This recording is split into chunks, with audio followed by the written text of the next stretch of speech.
You're listening to the Visionary Lifestyle Podcast, the show that's dedicated to raising consciousness and empowering you to activate your highest potential. I'm your host, Magda Freedom Rod. Greetings, Rainbow Warriors, and welcome to the first episode of Season 6 of the Visionary Lifestyle Podcast. I'm coming to you today from Provence in the south of France. I've been in France for about 6 weeks now, and I'm more convinced than ever that it's one of my power points on the planet. The energy and the landscape here, along with the lifestyle and beautiful people, really stir my soul. One of the beautiful things about this digital nomad lifestyle is the opportunity to discover where we feel good. After all, everything is energy, and when we feel good somewhere, obviously life is more pleasurable, and usually more productive and even purposeful. So now on to today's show. Today's guest is Jackie Knechtel. Jackie is an executive coach and consultant, a behavioral therapist, international speaker, and pioneer in the area of flow. She's the co-founder of the Flow Consciousness Institute, which holds cutting-edge trainings, retreats, leads workshops, and delivers transformational experiences worldwide. Jackie is also the co-author of the forthcoming book, Flow, The Art of Effortless Living, and is actively shifting consciousness on a global scale through her speaking, coaching practice, and by blending science and spirituality into practical tools for living an enlightened life. Jackie has a background as an autism specialist with clients in New York City, Beverly Hills, Dubai, and Saudi Arabia. She serves as an advisor for the Eve Branson Foundation, NomadX and AutismCodes, and is currently working to revolutionize the therapy delivery model for special needs children and their caregivers with her vision, Spectra. As you'll hear in the interview, Jackie and I met at the Digital Nomad or DNX conference in Lisbon last year. We connected pretty much instantly, and I'm super grateful we met and made the time for this interview. We cover a lot here, guys. This is truly an episode for the flow curious. We talk about effortless action, epigenetics, and the definition of flow, and not only how to achieve it, but how to also maintain it. This episode is rich with ideas that will leave you thinking about your beliefs and how to shift them. I hope you find some nuggets of inspiration here, as well as some tools to help you get into and stay in your own state of flow. As usual, check out the show notes for links to Jackie's work and the things we discuss in this episode. You'll find that at visionary-lifestyle.com/podcast. You'll also find their links to the DNX Festival and a discount code if you're called to join us there this September. I'll be giving a presentation on wellness on the road, and I really hope to see you there. This is really the gathering point for digital nomads. So if your life is moving in this direction or you want it to, this is a good place to be. Hope to see you there, and enjoy the episode. Namaste. Jackie Knechtel, welcome to the show. So nice to be here with you. Thank you.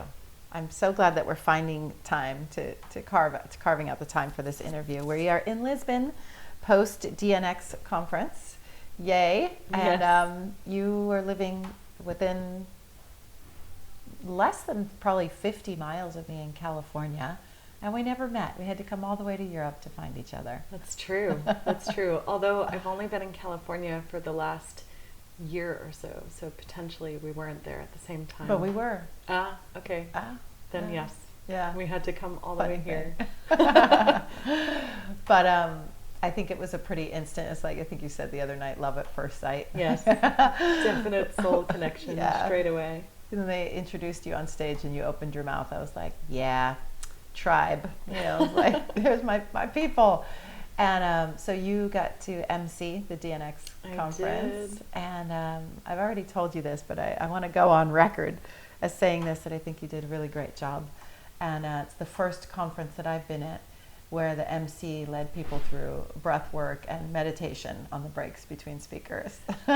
So many people have said that to me, and it just strikes me as odd. Maybe I go to different types of events, or maybe I just never really paid attention to what the MC does. but I wouldn't know what to do otherwise. So, I mean, I could tell really bad jokes, but nobody would want that. So I found it really, really special, and I think it did a lot for the conference. There was, in this conference in general, I really found that there was a lot more consciousness than I expected. You know, there was an emphasis on consciousness in general, and I was happy for that. You know, I came here thinking it was going to be so much about technical, practical, and, you know, tips for digital nomads, and it was that as well.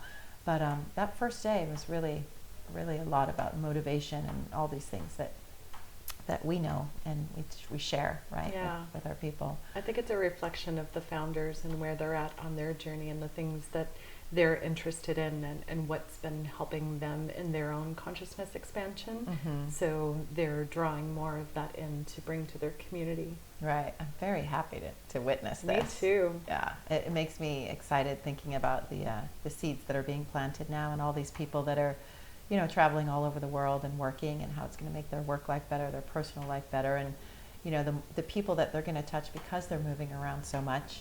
You know, it's really casting those seeds far and wide, like literally around the world. It's very exciting. Yeah. So you're a flow master. I'm so in love with this title, the Master of Flow. So for those who may be listening who have never heard of flow, or are not familiar with flow, or who are flow curious. Oh, I like that. Tell us about flow. Flow. Wow. What can I say? So a lot of people are talking about flow now, but generally people are talking more about flow states. That's kind of a temporary state of optimal performance or peak performance. But what I talk about is flow consciousness. And the way I see flow consciousness is that it's your natural state. It's a state of being. So it's along the Taoist principle of Wu Wei, the art of non-doing, of effortless action. So what we say is it's really coming into alignment with who you really are, so that everything you want and need to thrive comes to you effortlessly in perfect synchronicity. So it's about 60% deep inner work, and then 40% the flow principles that we've created. Ooh, okay. Can we dive into that? Sure. I want to hear as much about that as you can break down in this limited time that we have together. 60% inner work, you said? Yeah, I mean, it's kind of an arbitrary percentage, Sure. But the emphasis is that, well, I guess the essence of what we teach is that your beliefs are creating your reality, right? So you have 100% responsibility for what you're creating in your reality, and that gives you power, right? So it's really becoming aware of how your programming and conditioning is creating your external reality, and working through any limiting beliefs, emotional trauma, at not just the level of awareness, but the mental, emotional, energetic, and physical level, really doing some deep excavation, reprogramming your neurology, so that way you can exist in a more infinite possibilities reality. And so it's programming in more expansive reality, and then you start to see your external world shift to match your new beliefs. So a lot of it is really just going and diving in and doing the deep inner work, because your inner world reflects your outer world, and vice versa. So Right. So you can start to look at the results you're getting in life, and if it's not the thing that you desire, you can start to reverse engineer it and start asking questions like, what must I believe in order for this to be happening? And you can kind of work backwards and say, oh, okay, well, here I come to some beliefs, and sometimes it takes, having a coach or someone to support you in that, because of a lot of our beliefs are kind of at the subconscious level, and we might not be aware of it, or we have blind spots. So our beliefs a lot of them are imprinted in our DNA, passed down epigenetically. We've got beliefs that are encoded in the birth to 7 imprinting stage. We pick up all of these beliefs from our culture, our religion, our families, schooling. So many different places are responsible for this programming that we have that is often very limiting, and that creates the boundaries on what's possible for us. And I interviewed Bruce Lipton in Oh, India. cool. Yeah, so Amazing. I imagine you're familiar with Yeah. his work. Yeah. One thing that I'm really interested in shedding light on is or helping people. I always want to offer as many tools as possible, right? Because we can talk really abstractly about these things, but to get specific and to give people actual tools. One thing that I'm really interested in learning more about is how do we reprogram ourselves? Because it really does resonate with me so much with Bruce's work and what you're talking about, and it does make sense to me logically that we're basically run by our subconscious beliefs, right? So I keep trying to get to these nuggets about how do we reprogram ourselves. If it's all subconscious, like the work to identify it, but then once it's identified, how do we reprogram it? Right. So are there any specific tools or anything that you use in your work to help people reprogram? Like, what does that look like? Yeah, so we use a bunch of different tools. We have different energetic clearing practices, different somatic clearing practices, hybridized versions of a lot of different tools and techniques that we've studied. So whether it's NLP or EMDR, different practices. So these are different processes that you can. It's designed to kind of scramble your neural pathways. And so we use some of those. And also, just for people who are listening, a basic thing that you can do is, again, just go into mindful questioning. And so something that you can start to do right now is to become aware and bring that mindful questioning practice to your day-to-day. So if you're not getting the results that you want, you can ask, what must I believe in order for this to be happening? Or why? Just keep asking why. Why do I think this? Why do I think this? What am I making this mean about me? Right? So if there's an event in your life and you're having an emotional trigger come up, you can ask, what am I making this mean about me? And then you just keep digging down until you get to some flavor of a core belief. And everyone's got thousands of core beliefs, but generally at the deepest level, it's something to do with I'm not worthy, I'm not enough. There's lots of different variations on those themes. And then once you come to the understanding and awareness of that belief, you flip the belief. So you create the most expansive opposite of that belief, and then you start to act as if. So in what we teach, we teach what we call the BETDAR model. So it's BETDAR, BETDAR, and it's ultimately that your beliefs are at the core of everything. Your beliefs are creating your emotional state. Your emotional state impacts the thoughts that you think, and that's where positive thinking fails, because no amount of thinking something into existence is going to work. Affirmations and positive thinking, if you have underlying conflicting subconscious beliefs that are opposing that. So if you have you're thinking positive that you want to have a 6-figure business, but then you have a deeper belief that you're not worthy, or that money is evil, or rich people are greedy, and if that was programmed in, then you're going to take actions that are in alignment with that. You're going to have thoughts that are in alignment with that core belief. So you're going to have this cognitive dissonance when you're saying these affirmations, because deep down, at the deepest level, you don't actually believe that that's true. So so your thoughts are coming from your beliefs. Your emotional state is coming from your beliefs. The thoughts that you think impact the decisions you make, the actions you take, ultimately the results that you get. So that's why this process of asking the questions to reverse engineer it, you can come to the belief. So an example of a limiting belief that you could flip. So my deepest fear was always abandonment. So I will be abandoned, men will leave, stuff like that. So if I come to the awareness that that belief is driving my behavior in relationships, or impacting the thoughts that I'm having in relationship, or creating fear as an emotional state as a response, then I can create the most expansive opposite belief. So that would be something like men stay. And then I find evidence of it, right? So it's a bit Byron Katie. I'm sure you're familiar with Byron Katie's work. So if you can find evidence of a belief that, it's in opposition to it, it's going to poke a hole in it, it's not valid. So you start to find evidence of your new empowering belief. And you start to act as if. So when you act as if, you're stepping into that frequency of who you want to be, and you're taking action as if you were someone who had those beliefs.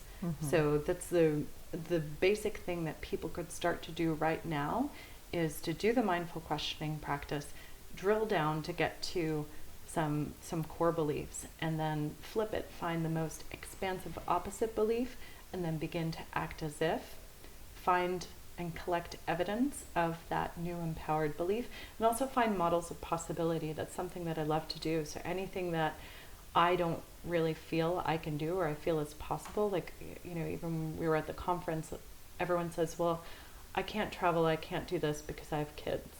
Well, we saw Ka Sundance, poke holes in that right away, because he's traveling with a family of 6. Yeah. So 6 kids and a wife. 6 kids. Yeah, exactly. Not a family of 6 kids and a wife. So they're all traveling. And so that kind of negates that's not possible. So when you start to look around and find models of possibility, it shifts your awareness and what you truly believe is possible. And we can change our beliefs, right? You once believed in the Tooth Fairy or Santa Claus or something, right? And then one day your brother came down and ruined it for you and told you that's not true, and kind of rocked your world. But then all of a sudden you can never go back and unknow that. So you can shift beliefs very easily. Yum. Okay, so you're offering a course, or right? What is it? What is your offering right now that you're working on? We have a lot of different offerings. My business partner Justin and I, we do an 8-week online training called Flow Mastery. We have a 6-month Flow Accelerator, which is like a small group salon. It's a maximum of 8 people that we take on a really deep journey into their personal and professional flow, where we do advanced training, and it's a really supportive container for the 6 months, and then it culminates in a 3-day retreat in Santa Barbara. Which is super fun. So then everybody gets to meet each other and have a live experience. That must be powerful. And then we've got a lot of practices that will help embody and integrate the teachings and make it really experiential. So it's really fun. We're super excited about that. And then we have a 3-day in-person training for people who don't like learning online and they want to learn all of the content of the course in person with a small group. We offer that as well. And then we do one-on-one group coaching, one-on-one and group coaching. And we also are speaking and teaching our retreats around the world. So yeah, I saw that both of you are speakers, right? So you're speaking about these things at different. We're upcoming. We're speaking at Jules Schroeder's event in Nicaragua. We're speaking at the Science and Non-Duality Conference in San Jose, California in October. So we have a couple fun events on the horizon. So flow consciousness, which is, it's really appealing to me, though, that word and this combination of words, because essentially my mission with this podcast is to uplift consciousness on the planet. And it seems to me that anybody who's in flow consciousness is more on the higher vibration, the higher end of consciousness and flowing. So how does flow consciousness relate to higher consciousness? I mean, is it the path to higher consciousness? Is it synonymous? How does it relate to what we would think of as higher consciousness in terms of maybe from a yogic perspective, because you are also a yogi, right? So with the aim of yoga being higher consciousness, expansion of consciousness, I want to understand a little more deeply how flow is the same or different than these. Yeah, absolutely. So I like to see flow as a path to awakening, right? There's thousands and thousands of paths, and this is one of them. Really to awaken people to their natural state, right? So I see it more as a process of subtraction rather than addition. It's working through the layers of egoic limitation, unraveling the programming and conditioning to come back to that place that you were born of pure potentiality. So it's really, if you're familiar with the work of David Hawkins and how he calibrates consciousness, and he wrote Power versus Force and something, The Pathway to Surrender. Anyway, he's brilliant, and he used kinesiology to muscle test different emotional states and calibrated different emotions, and got these different frequencies. And so emotions like anger, fear, doubt, shame, guilt, they're low vibration, they're kind of these dense, heavy energies, whereas love, gratitude, appreciation, joy, these are all much higher frequencies. So the anger, fear, shame, I forget what the exact correlates are, but they're like below 200, where love is 500 and enlightenment is 1,000. And so it's the way that I see flow working with this is as you work through these layers of limitation and trauma, you're kind of scooping out these heavier, dense vibrations and coming into a higher vibration, a higher calibration of consciousness, and remaining in that state. So it becomes your natural way of being, right? So everything in nature is in perfect balance in this harmony. So flow is taking you into that place. So you are accessing higher consciousness when you're in flow. Yeah, okay. I like this.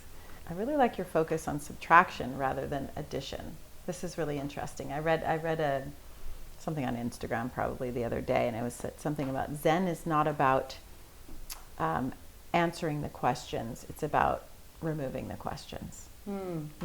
So it's getting rid of, right, all this mind clutter and this programming that's not serving us, right? It's just getting us back to our natural baseline of bliss, right? And I think that anything that we can do to evolve into in such a way that we can maintain it. I think this is a big one, right? Because people can go to a retreat or a workshop or whatever and get themselves into a really high vibration, and the next day just back to ground zero, right? So what are some practices that you think are helpful for people to maintain? Because you can even take a hour yoga class and be just high, right, for the rest of the day. But then, or even a few hours, and you come home and it's like something goes wrong with dinner, and it's like I'm out of my flow again, right? So what's the key? What are the tricks? What are the ways? What are the practices that people need to do to achieve the flow consciousness, but to maintain it?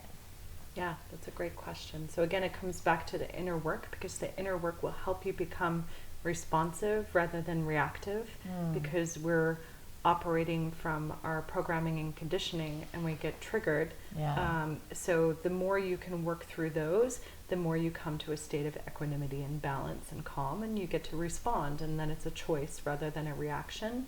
But then we teach these different principles, which are giving you tools that you can and put into effect. And it's really coming to a place where you're living from intuition, because most people are living from the mind, which our minds are inherently limited and linear, where intuition is quantum, right? So we can access an infinite field of data when we're tapping into our felt sense, which is our fundamental biological wiring. We all come into this world and operate organically from felt sense, but then we learn to use our minds and rationalize and be strategic, which there is a time and a place for that. But again, it's going to be limited based on our belief structure. So it puts a glass ceiling on what's actually possible. Mm-hmm. So we work with people to learn to tune into intuition, and intuition is something that everyone has access to. Yeah. It's not just for, the woo-woos or psychics. Everyone is intuitive. Yeah. So it's learning to trust that inner GPS that we all have. So the thing is, initially, early on, when you haven't done a lot of the inner work, it might be confused with fear or resistance. How do I know what my felt sense is versus fear or doubt or resistance? Mm-hmm, mm-hmm. But intuition will never speak in emotions. It's always in sensation. So when you can learn to tune into the sensations that your body is telling you rather than feelings, that's how you know that you're operating from intuition. Well, this feels like a very subtle difference. What's the difference between sensations and emotions? So sensation is just pure, it's energy moving through your body, it's tingles, it's an expansion, it's contraction, whatever. It's a felt sense, rather than, if you can clearly identify it as I'm angry fear, or sad or scared. Then it's an emotion, and it's linked to a story or a belief. But when it's just a contraction or an expansion, then you know you're operating from intuition. So if you have a decision to make or a choice, you can just close your eyes and feel into the decision. If it feels light and expansive and you get tingly and maybe feel warm, that's a yes.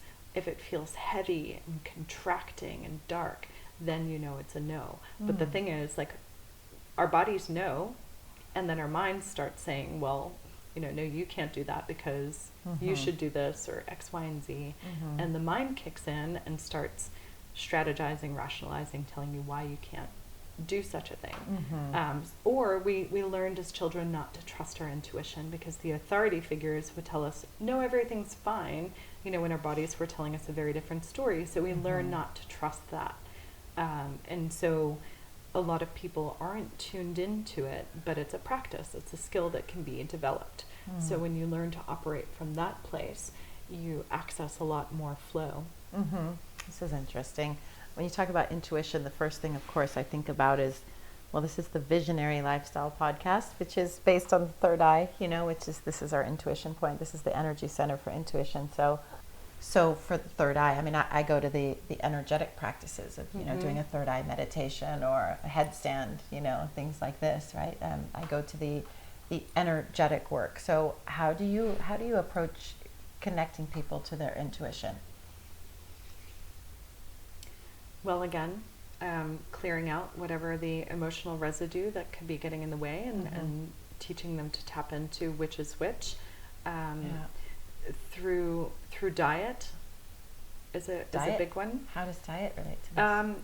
Well, again, the more toxins you're taking in or putting on your skin, taking in through your skin or into your body through your food, it's going to impact what's able to flow through your neurology. So if your system is all backed up with toxins, you're not going to be able to feel and access that felt sense. There was a time I was completely numb, and I couldn't really feel anything because I was living off of mostly processed foods and really just not tapped into eating clean. And and I got a chronic autoimmune condition. I was living on a cocktail of medications. So if you're numb from medication and from just environmental toxins, you're not going to be able to feel and access as much. So a simple thing that people can do straight away is start to clean up their diet and their environment. So reducing as many as environmental toxins and food toxins, and natural, eating as natural and clean and organic, and drinking fresh spring water rather than tap water that's fluoridated and full of chemicals. So tapping in like that is a quick and easy way. Yeah. Meditation, visualization, all of those things that you were mentioning. Mm-hmm. Anything that's going to bring the mind to stillness. Mm-hmm. I mean, there's so many different ways that you can do it. Binaural beats are amazing. And binaural beats. Yeah, tell people what that is. I was into that. Binaural beats, I mean, I don't know if I can explain it in a, the actual scientific way, but it increases the interhemispheric coherence by, activating, I guess, the auditory nerve. I could be completely wrong in explaining this, but I think, so it's working both sides of the brain. Mm-hmm. And so they're just meditations that you listen to through your headphones. Yeah, and there's an app for that. Right. You put in your headphones. Exactly. There's and it does the hollow work for sync, you. things like that. Mm-hmm. All of these different brainwave activations, things Mm-hmm. like that are really great. Yeah, I find that stuff really fascinating. You can put your brain into theta state, alpha state if you need to be focused, if you need to be relaxed, and just simply listening to these really kind of simple sounds. I mean, it doesn't really sound like anything. It's almost like white noise, really. And it's actually altering your brain waves. Mm-hmm. It's super fascinating. Yeah, that's breath cool. work as well. I mean, Mm-hmm. there's so many different ways that you can tune in. I like what you're saying about the food and the environmental toxins and limiting those, because yes, and fluoride is a great example of this, right? Because it does dumb down the pineal gland, right? It coats it and calcifies it. So it's dumbing down our intuition quite literally. So there are foods that we can use to decalcify, like cacao and goji Mm-hmm. berries are a couple of them. So if you just make some goji cacao, chocolate, that's your medicine right there.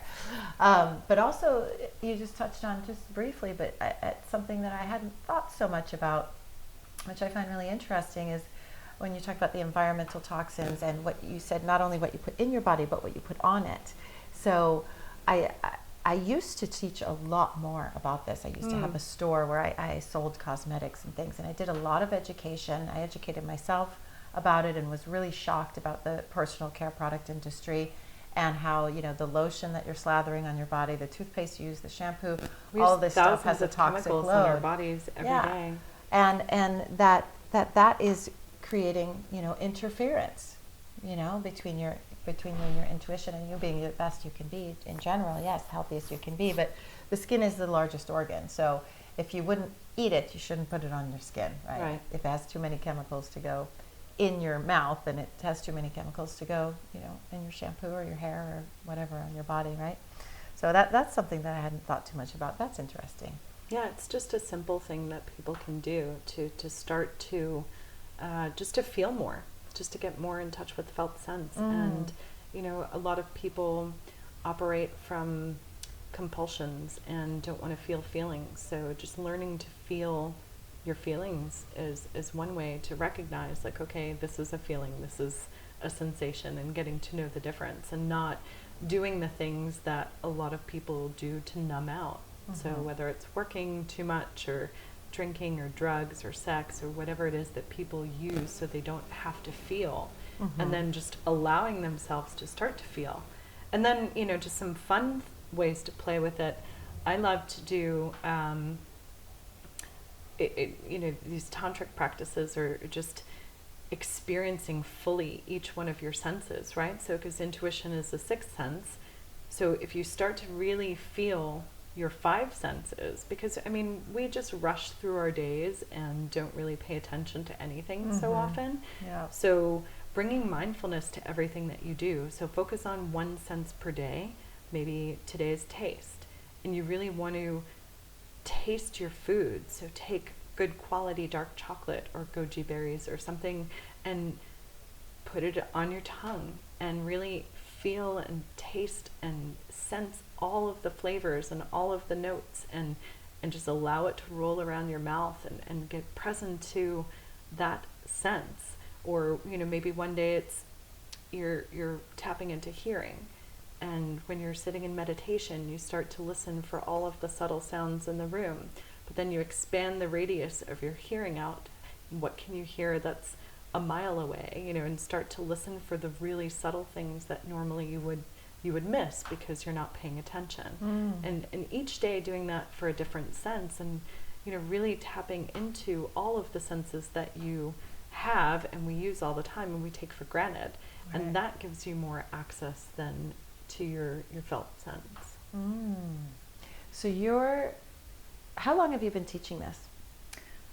Formally teaching it with my business partner Justin for about 2 years, but I guess probably for the past 5 years or so, just kind of reverse engineering and coming to put all of these teachings together. And then when he and I met, it was like just an explosion, and we decided we have to do this and create this larger body of work that we're doing now. That's exciting. There was a common theme at the conference of a lot of the speakers, and you had a personal story around it as well, that I think holds a lot of value for people in general, and potentially my audience, just